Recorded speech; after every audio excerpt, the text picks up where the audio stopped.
뉴스플러스 시작합니다. SK텔레콤 유심 해킹 사태로 인한 정보 유출 불안감이 금융권으로 번지고 있습니다. 지금의 보안 체계만으로도 유출 정보를 악용한 불법 인출이나 결제 시도를 충분히 막을 수 있지만 금융권은 긴장 속에 인증 절차를 한층 더 강화하고 있습니다. 자세히 들여다보겠습니다. 경제부 김예원 기자 나왔습니다.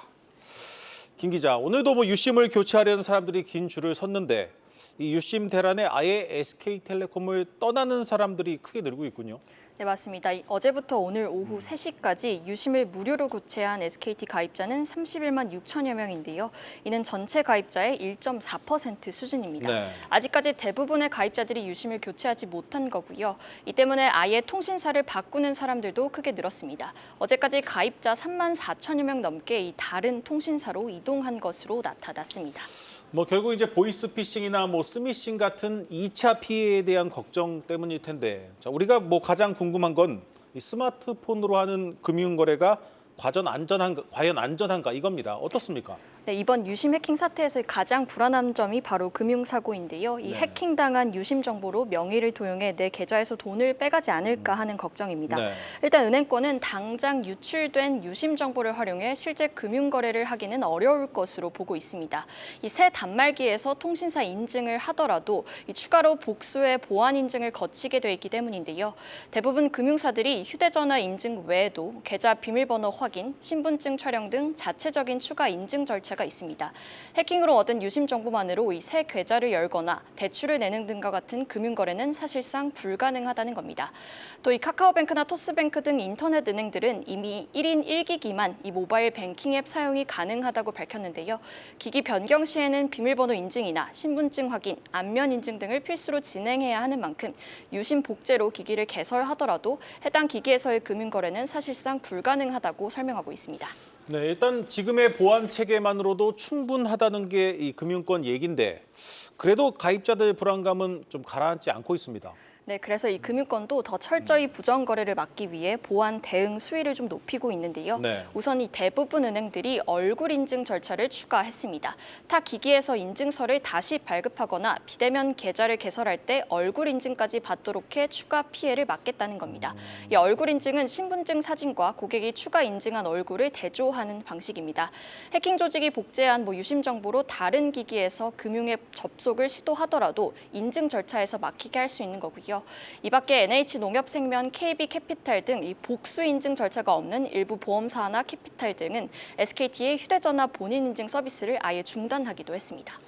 네, 이럴 때일수록 이제 이상 거래를 잘 잡아내는 이 시스템이 중요한데 은행들 잘 대비하고 있습니까? 네, 금융권은 이번 사태에 대응해 기기 변경, 금융거래 이상 탐지와 같은 이상거래 모니터링 시스템을 고도화해 운영하고 있다고 강조했습니다. 이상거래가 의심되는 경우 계좌 지급 정지 등 조치를 빠르게 취한 후 고객께 안내하는 방식입니다. 국민은행은 피해 최소화를 위해 비상 대응 TF를 꾸려 즉시 대응할 수 있도록 하겠다는 방침을 밝히기도 했고요. 또 이러한 조치 이외에도 이 주요 은행에는 비대면 계좌 개설과 여신거래 안심 차단 서비스 등의 신청이 좀 몰린 것으로 나타났습니다. 일례로 국민은행의 경우 이 여신거래 차단 서비스 신청 건수가 일평균 500건에서 어제 8만 4천 건 이상으로 급증했습니다. 이 비대면으로 새로운 입출금 계좌를 열거나 대출을 실행하는 것을 원천적으로 차단함으로써 이 자칫 유심 복제 등이 이뤄지더라도 금융사고로 이어지지 못하도록 막겠다는 취지입니다. 이 해제 시 반드시 오프라인 영업점을 찾아 본인 확인을 해야 하는 불편함이 있지만 이 불안감이 확산하면서 이 고객들 신청이 줄을 이은 것으로 보입니다. 그런데 이제 소셜 미디어를 통해서는 아직 확인되지 않은 피해 사례들이 나오면서 공포가 커지고 있습니다. 지금까지 구체적으로 공식적으로 확인된 사례가 있습니까? 네, 금융당국은 아직 구체적인 피해 사례가 확인되거나 접수되진 않았다고 밝혔는데요. 현재 금융권 상황을 정밀 모니터링하고 있고 필요시 추가 조처를 즉각 시행할 계획이라고 강조했습니다. 이 은행들도 현재까지 접수된 민원이나 피해 사례는 따로 없고 이 금융사고 발생을 미연에 차단하기 위한 고객 고객들의 문의만 늘어났다고 전했습니다. 또 오늘 이 민관합동조사단은 SKT 해킹과 관련해 1차 조사 결과를 발표했는데요. 가입자 전화번호, 가입자 식별키 등 유심 복제에 활용될 수 있는 내종과 유심 정보 처리 등에 필요한 SKT 자체 관리 필요용 정보 21종이 빠져나갔다고 설명했습니다. 그러면서 이 침해 사고를 통해 단말기 고유 식별번호 유출은 없었다고 밝혔는데요. 고유 식별번호 유출이 없었던 만큼 유심 보호 서비스에 가입하면 추가 피해를 방지할 수 있다고 강조했습니다. 이후 SKT는 또 입장문을 내고 유심 재고 부족을 해소하기 위해 유심 포맷과 같은 해결 방법을 모색해 5월 중에 적용하기 위해 노력하겠다고 전했습니다. 네, 이 증권가는 이번 유심 해킹 사태로 SK텔레콤이 최대 2천억 원의 손실을 볼 것으로 내다보고 있습니다. 하지만 이번 사태로 잃어버린 통신 1등 SK텔레콤의 브랜드 가치는 복구하기도 어려운 더 큰 손실로 남게 됐습니다. 지금까지 경제부 김예원 기자와 함께했습니다.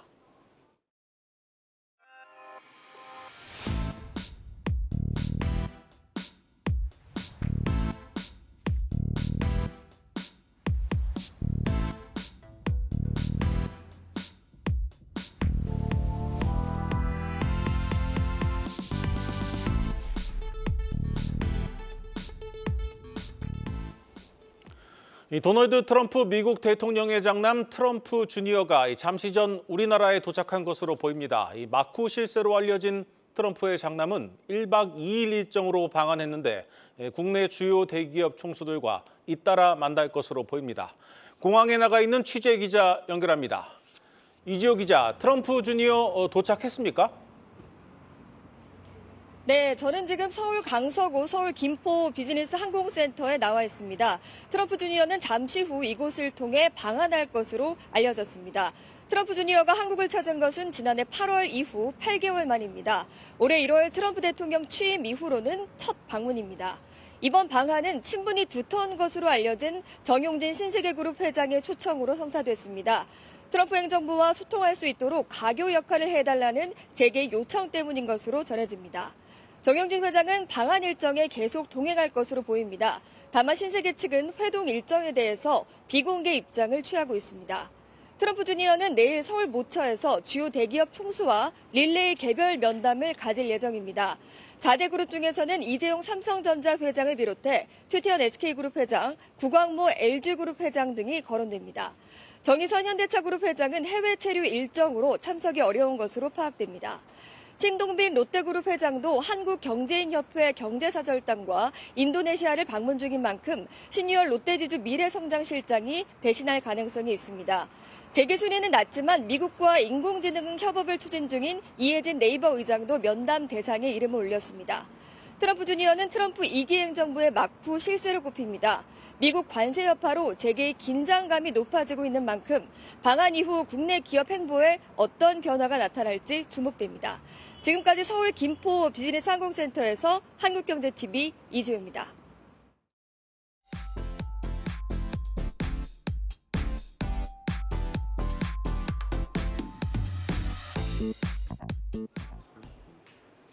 오늘 증시 이슈 짚어보는 마켓톡톡 시간입니다. 오늘은 시장이 안도하는 하루였습니다. 도널드 트럼프 미국 대통령이 그간 밀어붙여온 자동차 관세에서 한 발 후퇴할 조짐을 보이자 자동차주를 중심으로 시장의 안정감을 찾는 모습이었습니다. 시장에선 중복 관세를 막는 데 이어 외국산 자동차에 부과됐던 25% 관세까지 철회할 수도 있다는 기대가 나오고 있고요. 자동차 부품의 경우 국내 업체들이 중국산을 대체할 가능성이 커지면서 반사이익을 누릴 수 있다는 전망까지 제기됩니다. 올 들어 사상 최고치를 연일 경신하던 한화오션. 산업은행이 25년간 보유하던 한화오션의 지분 일부를 매각한다는 소식에 오늘 주가 급락했습니다. 투자자들의 불안감이 큰 가운데 증권가에선 단기적으로는 주가 조정이 불가피하겠지만 가파른 이익 개선 추세로 견조한 수주 환경 등 이 성장 모멘텀이 여전하다는 데 주목하고 있다는 점 확인하시기 바랍니다. 오늘 실적 발표한 기업들 여럿 있었습니다. 에코프로비엠과 하이브 실적 간단히 살펴보겠습니다. 먼저 에코프로비엠입니다. 영업이익 기준으로 보면 3분기 만에 흑자 전환에 성공하긴 했지만 지난해와 비교하면 급감한 실적에 투자자들의 실망감 또한 큰 모습입니다. 증권가에서 여전히 에코프로 BM의 밸류에이션 부담을 지적하고 있고요. 유의미한 유럽 시장 매출 반등이 확인되는 등 실적 개선이 선행된 이후 대응하는 것이 바람직하다고 조언하고 있습니다. 최근 주가가 상승 곡선을 그리고 있는 하이브의 실적입니다. 매출액은 전년 동기 대비 38.7% 늘어 상사 이래 처음으로 5천억 원을 넘겼고 영업이익은 50% 늘어나 호실적을 발표했지만 당초 증권가에서 전망하던 영업이익에는 30%가량 밑도는 수치라 아쉬움을 표하는 분들도 계실 것으로 예상됩니다. 전문가들은 2분기 견조한 실적 성장세에 주목하고 있습니다.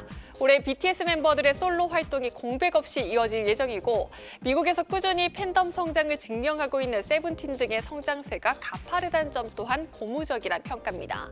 하이브뿐 아니라 미중 무역 갈등이 고조되고 한한령 해제 기대감이 일고 있는 상황에서 K-팝 엔터주 자체에 주목할 필요가 있다는 조언까지도 이어지고 있습니다. 지금까지 마켓톡톡이었습니다.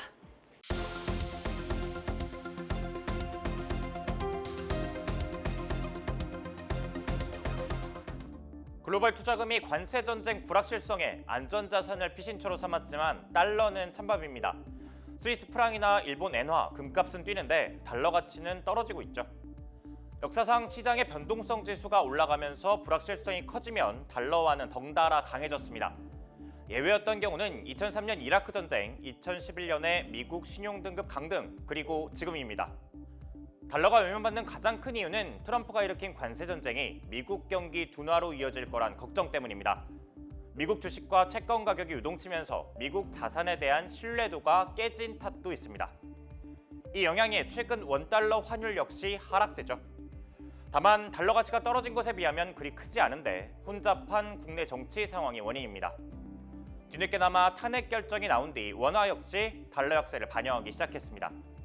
트럼프발 관세 쇼크가 소강 국면에 접어든 효과도 있었고요. 금융투자업계에서는 상반기 중 환율이 1,300원 중반까지 내려갈 거란 예상이 나옵니다. 경기 불안 심리가 여전하긴 하지만 추경 등 재정 정책이 이를 진정시킬 거란 기대죠. 관건은 지난주 한미 통상협의에서 미국이 환율 문제를 협상 테이블에 올린 부분인데요.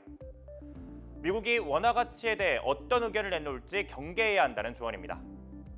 한편에서는 환율 진정세가 금리 인하를 고민하던 한국은행에 숨통을 트여줬다는 분석도 나오는데요.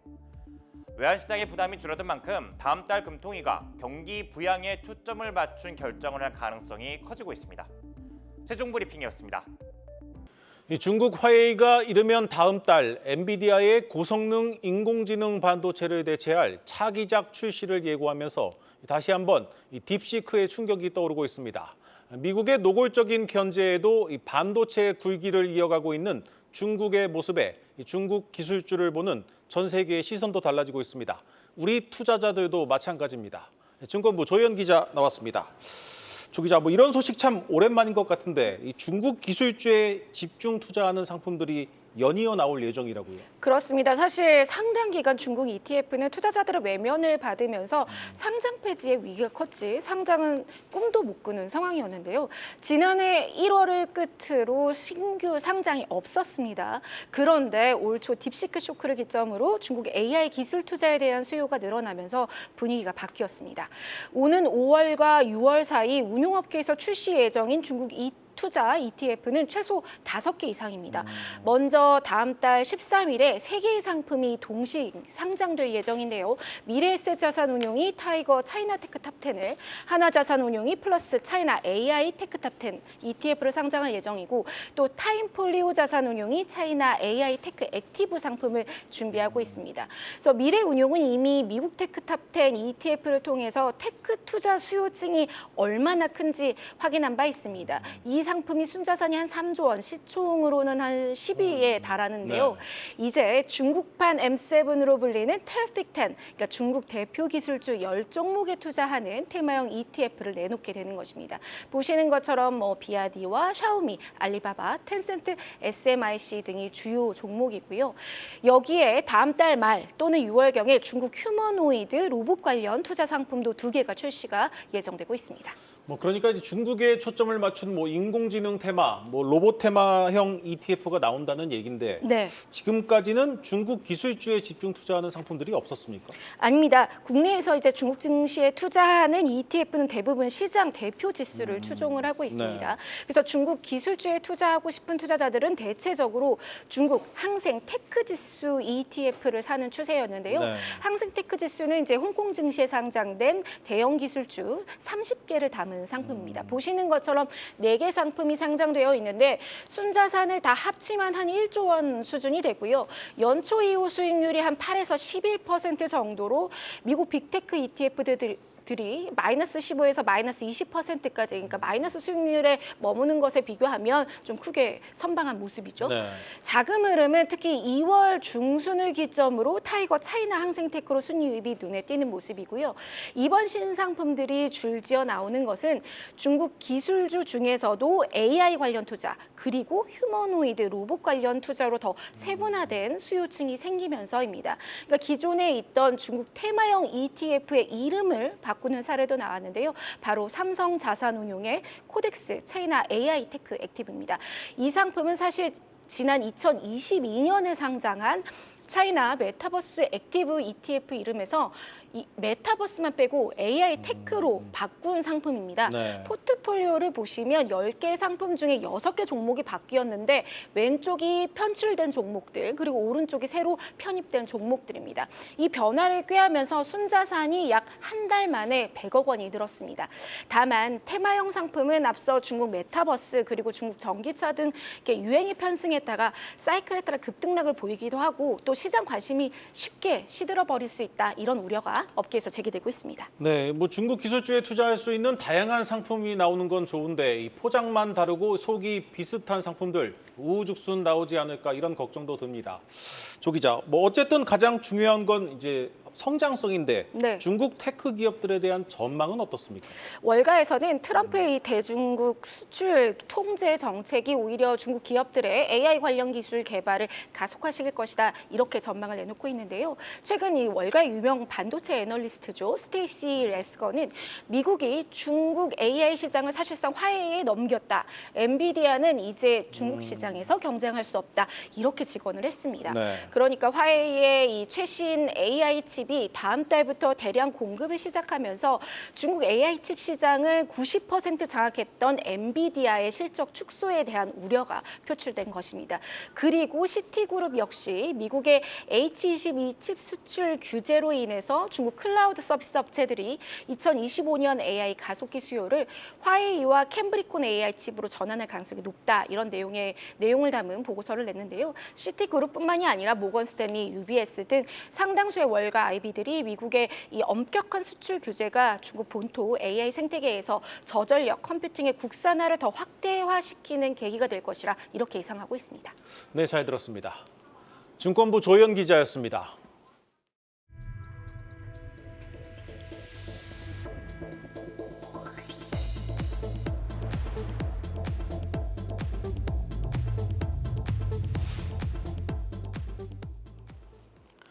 오늘부터 3기 신도시 가운데 실수요자들이 가장 주목하고 있는 이 하남 교산지구의 첫 분양이 시작됩니다. 이 주변 아파트 시세보다 3억 원가량 낮은 분양가에 뛰어난 서울 접근성으로 이 실수요자들 관심이 매우 큽니다. 강미선 기자가 다녀왔습니다. 본청약이 시작된 3기 신도시 하남 교산지구 견본주택입니다. 합리적인 분양가에 지하철을 통한 서울 접근성도 좋다 보니 방문객들 반응도 좋습니다. 합리적인 가격이라고 생각합니다. 타입이 좀 많아서 이제 좀 궁금하긴 했었거든요. 그래서 또 확실히 보니까 이해도 좀 잘 되고 구조도 생각보다 괜찮은 것 같아서. 이 단지는 3기 신도시인 하남 교산지구에 들어서 처음으로 본청약을 진행하는 아파트입니다. 사전 청약분을 제외한 249가구를 일반 분양합니다. 민간 참여 공공주택이기 때문에 5일하고 이제 58, 55하고 59까지 해서 11가지의 이제 타입이 있고요. 하남 검단산역에 인접한 위치한 되게 풍부한 생활 인프라 그리고 이제 편리한 교통 위치를 가지고 있습니다. 특히 분양가 상한제가 적용돼 주변 시세보다 낮은 분양가가 강점입니다. 분양가는 59제곱미터 기준 최고 약 5억 9천만 원으로 인근 미사지구 신축 아파트 시세보다 3억가량 낮습니다. 지금 25평 같은 경우도 5억 6천, 7천 정도 하잖아요. 매매 같은 경우는 지금 여기 호반성에만 해도 1층, 저층 같은 경우는 거의 한 8억대에서 한 8억 4천 정도까지 있고요. 오늘부터 사전 청약자를 대상으로 우선 청약을 받고 5월 7일 특별 공급, 8일부터 이틀간 일반 공급 청약이 진행됩니다. 한국경제TV 강미선입니다.